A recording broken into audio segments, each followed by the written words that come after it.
말씀은 52절까지 있는 말씀입니다.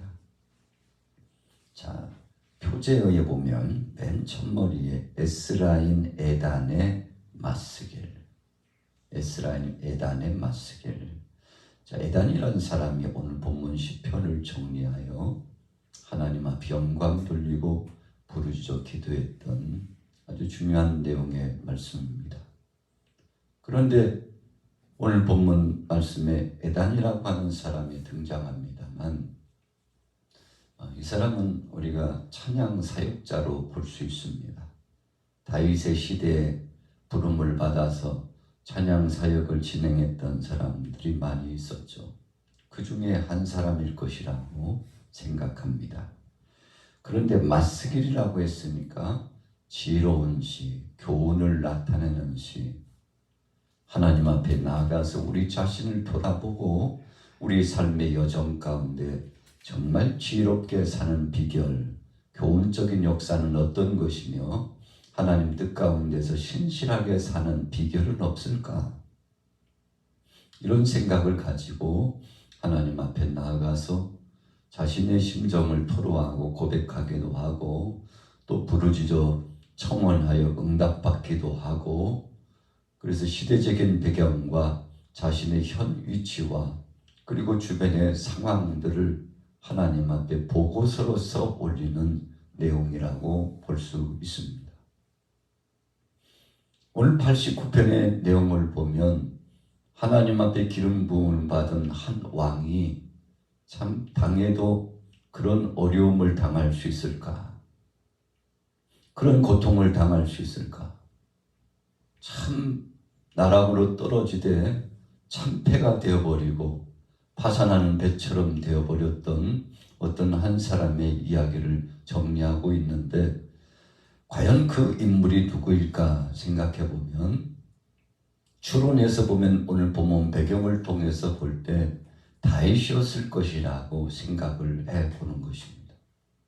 자, 본문에 보세요. 3절에 주께서 이르시되 나는 내가 택한 자와 언약을 맺으며 내 종 다윗에게 맹세하기를.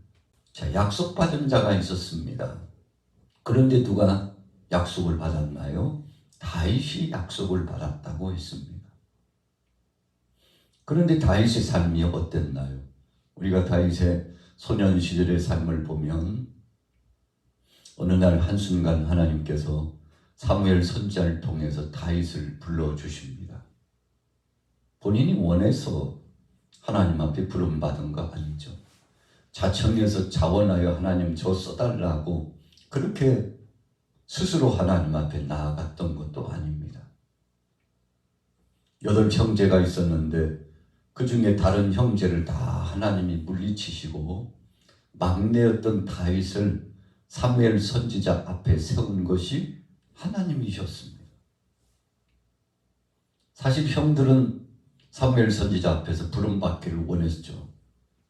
여러분, 육신적 인간적으로 보면 참 위대한 선지자가 기름 부는 역사를 진행한다는데, 이 당시에 기름 부음을 받는다는 것은 선지자, 제사장, 왕이 기름 부음을 받습니다.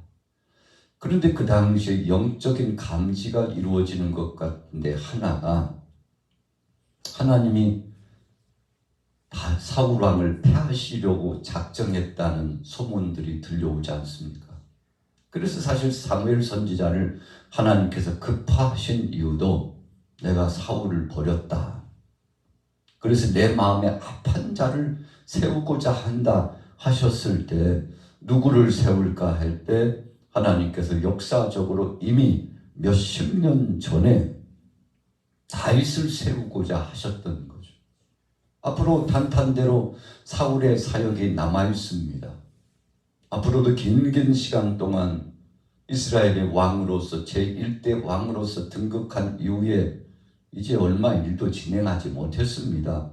그런데 초입 단계에 하나님께서 사울을 버리셨다고 말씀했는데, 그리고는 하나님이 정하신 자, 택한 자를 세우시겠다고 하셔서 고르고 추스려서 세운 자가 바로 다윗입니다. 참 못난 사람이었죠. 성경에 보면 그 형들에 비해서 다윗은 못난 아이였습니다. 인물이며 또 나이도 그렇고 또 그의 행색도 그렇고 또 지혜로운 거나 또 이 모양 저 모양 볼 때 인간적으로 볼 때 다윗은 좀 뒤처진 사람인 것이 분명했습니다. 그래서 사실 이새도 다윗에 대해서는 별로 관심이 없었죠.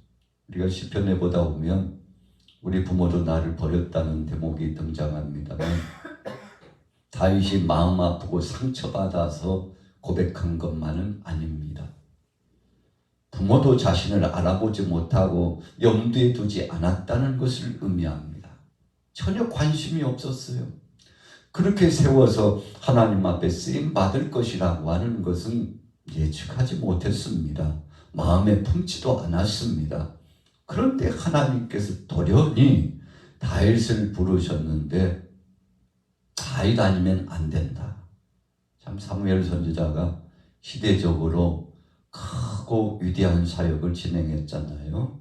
선지자 중에 선지자라고 할 수 있는, 제사장 중에 제사장이라고 할 수 있는 위대한 성업을 감당하는 그 한 사람이 다윗 안 오면 아무것도 안 하겠다고 하니 이새의 가에는 비상이 걸린 거죠. 그래서 불러온 것이 다윗입니다. 소년 다윗을 사무엘 선지자가 기름불을 취해가지고 그에게 그의 머리에 기름을 부을 때 옆에 있었던 다윗의 형들의 심정이 어땠을까요? 우리가 요셉의 삶의 편을 보면 요셉의 형들이 아버지 야곱의 사랑을 요셉보다도 받지 못하는 것을 보고 대단히 시기심이 발동했습니다. 그리고 요셉이 하는 일마다 아버지에게 고자질하듯이 자신들의 일을 아버지 앞에 직고하는 이 요셉을 보니 참 미워도 그렇게 미운 아이가 없어요. 여러분, 그래서 마침내 그 시기심 발동이 어떻게 되었습니까? 요셉이 꿈까지 꿔가지고 우리 가족들, 부모, 형제가 다 내게 절을 하더라고.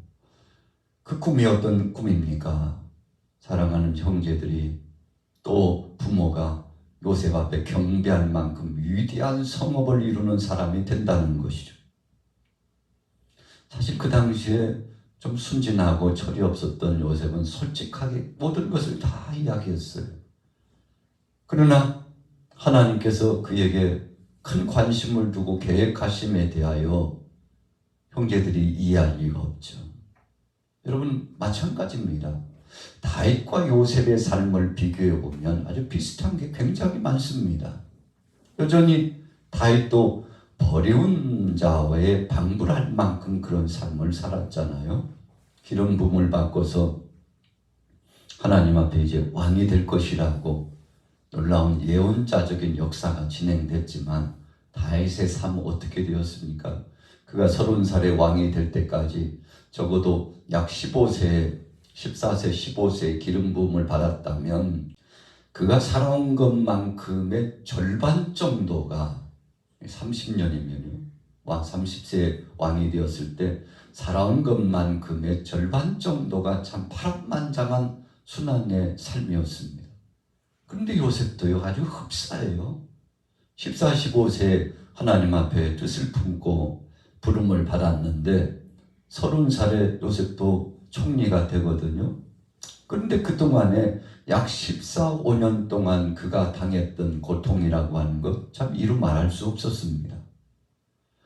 여러분, 제가 이렇게 서론을 좀 방대하게 말씀드리는 것은 오늘 89편의 내용이 바로 다윗의 그 파란만장했던 삶을 나타내고 있다는 데서 아주 중요한 포인트가 있기 때문에 그렇습니다.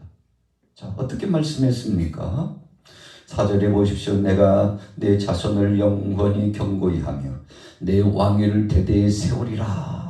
다윗에게 약속하고 너 후세 만대 찬란하고 영광스러우리라. 그렇게 말씀해 주었습니다. 그리고는 외세의 침략을 깨뜨려 주셨어요. 10절에 보세요. 주께서 라합을 죽임당한 자같이 깨뜨리시고, 라합이 뭡니까? 애굽의 세력이에요. 주의 원수를 주의 능력의 팔로 흩으셨나이다. 참 대단한 역사였죠. 그리고는 12절에 남북을 주께서 창조하셨으니 다볼과 헤르몬이 주의 이름으로 말미암아 즐거워하였나이다. 다볼이라고 하는 것은 서편이고 헤르몬은 요단 동편입니다. 그리고 직전에 남북이라고 했어요. 아브라함에게 말씀하신 것처럼 팔레스타인 그 땅을 동서남북 내가 너와 네 자손에게 주리라고 말씀하셨는데 아브라함의 가보에 다윗이 오잖아요. 그런데 그 다윗에게도 약속한 겁니다. 이 모든 땅을 너와 함께 해주고 아브라함에게 약속한 바 네 조상들에게 약속한 바를 너와 네 자손에게 주리라. 네 왕위가 창대하리라. 여러분 그런데 역사적으로 보면 다윗 왕국이 약 500년을 채 못 갑니다. 결국은 멸망당한다는 거죠. 그렇다면 오늘 본문의 하나님의 약속은 누구를 향한 것인가? 이런 표면적으로 보면 다윗과 함께 하시고 다윗에게 역사입니다만 우리가 영적으로 깊이 들어가 보면 이 다윗의 가문 속에 예수 그리스도께서 오셔서 예수 그리스도를 통해서 영광을 드러내시고 온 땅 위에 하나님 나라가 확장될 것을 예언하신 말씀이라고 할 수 있죠. 여러분 그래서 우리가 성경을 보다 보면 어떤 때는 이해 불가의 내용이 굉장히 많습니다. 짧은 지식으로 연약한 마음으로는 다 이해할 수 없고 통달할 수 없다는 사실을 기억합니다만 그러나 짝을 이루는 하나님의 말씀을 재어보고 비교해보고 또 묵상해보면 여전히 하나님의 약속은 변치 않고 있다는 사실을 발견하게 되는 것이죠. 20절로 넘어가 볼게요. 내가 내 종 다윗을 찾아내어 나의 거룩한 기름을 그에게 부었도다. 자, 제가 서론에 말씀드렸죠. 그 내용을 또 묵상하게 하고 설명하고 있는 것입니다. 그리고는 하나님께서 24절에 나의 성실함과 인자함이 그와 함께한다. 성실함이라고 하는 것은 하나님이 약속한 바를 착착착착 이루어 가시는 겁니다. 인자하심이라고 하는 것은 하나님의 구속사역을 완성해 나가는 자비로우신 하나님의 섭리를 말씀하는 겁니다. 다윗과 함께하여 주셨어요. 하나님께서 그를 도와주시며 그와 함께해 주셨습니다. 그런데 다윗이 살다 보니까 참 춤을 추면서 노래를 부르고 흥얼거리고 기쁨에 충천한 시간만 있었던 것이 아니라는 것입니다. 여러분 그래서 오늘 89편의 내용을 보면 다윗과의 그 삶을 말씀하면서 택함받은 믿음의 사람들은 때로 고난을 당하고 고통을 당할 수 있음을 시사하고 있는 내용입니다. 자 보세요. 38절에 그러나 주께서 주의 기름 부음 받은 자에게 노하사 물리치셔 버리셨으며 여러분 비단 다윗이 죄를 범해가지고 하나님께서 놓아버리듯이 했죠. 그러니까요 사랑하는 아이가 죽었어요. 참 끔찍했죠. 물론 다윗이 죄 때문에 그랬습니다. 그가 범했던 육신적인 소욕 간음죄 때문에 사랑하는 아이가 자신의 눈앞에서 비참하게 고통을 당하면서 죽는 현장을 목도하도록 했죠. 그가 살려보려고 식음을 전폐하고 금식기도까지 했지만 하나님은 침묵하셨습니다. 왜요? 하나님은 다윗은 사랑하셨지만 죄는 미워하셨기 때문에 다윗 안 돼. 내가 너 지금 버렸다. 내려놓으셨어요. 얼마나 괴롭고 힘든지.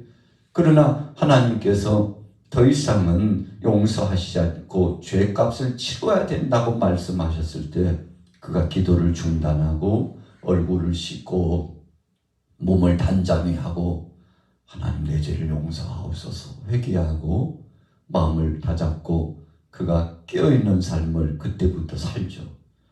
여러분 그래서 그가 다시는 죄를 범하지 않겠다고 마지막 70여 세에 하나님 앞에 부름받는 날 동안에 몸부림치면서 죄짓게 하기 위해서 야, 죄값이라고 하는 것이 이렇게 혹독한 것이구나 생각하면서 그가 돌이키게 되죠. 여러분, 지금 그런 이야기를 쓰고 있는 겁니다. 40절에 보세요. 그의 모든 울타리를 파괴하시며 그 요새를 무너뜨리셨도다. 여러분, 다윗 왕가뿐만 아니라 영적으로 보면 그의 후손이었던 유다 왕국이 어떻게 멸망당할지를 또 말씀한 것이었죠. 하나님이 울타리를 허물어 버리시니까 바벨론 세력들, 아수르 세력들이 쳐들어오는데 감당할 길 없습니다. 여러분, 그래서 하나님이 도와주셔야 산다. 하나님이 하신 것이다. 그런 고백을 하지 않습니까? 그래서 70년 동안 나라 이런 서름을 겪고 하나님이 다시금 회복하시죠. 왜 회복하셨습니까? 이 다윗과의 약속 때문에 그렇습니다. 그래서 70년 포로를 지나고 나라가 회복돼서 파사왕 고레스 시대에 다시금 돌이키시는데 백성들이 찬양을 하면서 고향 땅으로 돌아오죠. 여러분, 그러나 70년 고통 중에 백성들이 소리쳐 눈물을 흘렸습니다. 자, 46절에 보세요. 같이 한번 읽어볼게요. 46절, 47절 시작. 여호와여, 언제까지니까 스스로 영원히 숨기시리까? 주의 노가 언제까지 불붙듯 하시겠나이까? 나의 때가 얼마나 짧은지 기억하소서. 주께서 모든 사람을 어찌 그리 허무하게 창조하셨는지요.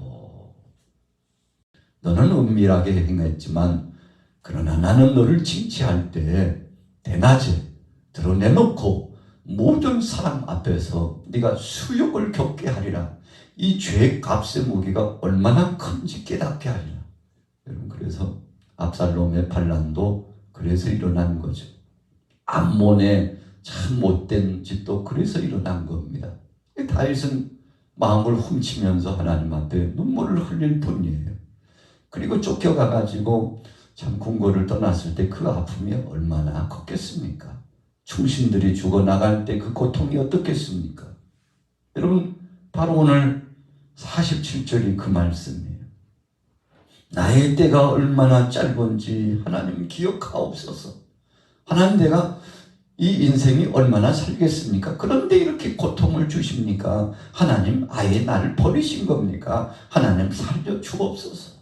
그렇게 눈물로 하나님 앞에 마치 히스기야가 낯을 벽으로 향하여 기도하는 것처럼 다윗도 그렇게 참혹한 상황 중에 기도했다는 것입니다. 자, 보십시오. 48절. 누가 살아서 죽음을 보지 아니하고 자기의 영혼을 수월의 권세에서 건지리까? 하나님의 인자만이. 49절에 주여, 주의 성실하심으로 다윗에게 맹세하신 그 전에 인자하심이 어디 있습니까? 하나님, 기억해 주옵소서. 하나님, 살려 주옵소서. 여러분, 이렇게 눈물로 다윗이 침상을 띄울 만큼, 요를 적실 만큼 기도했다고 그랬는데 결과가 어떻게 되었습니까? 하나님께서 다윗을 도와주시죠. 그리고 그를 회복해 주셨습니다. 시편 89편의 내용은, 그래서 52절로 돌아가 보세요. 여호와를 영원히 찬송할지어다. 아멘, 아멘. 그럼 결말이 하나님이 응답하시는 놀라운 축복으로 바뀌어졌습니다. 그래서 다윗이 그의 말년에 하나님께서 다 회복해 주셔가지고 참 기쁨으로 하나님을 찬송하며 하나님 앞에 70인생을 살아가고 부름받습니다만, 하나님께서 이 모양 저 모양으로 다윗을 도와주시고 그 약속이 흔들리지 않았음을 우리가 기억합니다. 오늘 하루도 여러분들 가정에 또 우리의 일거수일투족의 모든 범사에 오늘 89편을 보면 참 굴곡 있는 삶이 되었으나 하나님이 책임지신 것처럼 오늘 여러분들도 큰 응답을 받고 복을 누리시게 되시기를 예수님의 이름으로 축원합니다.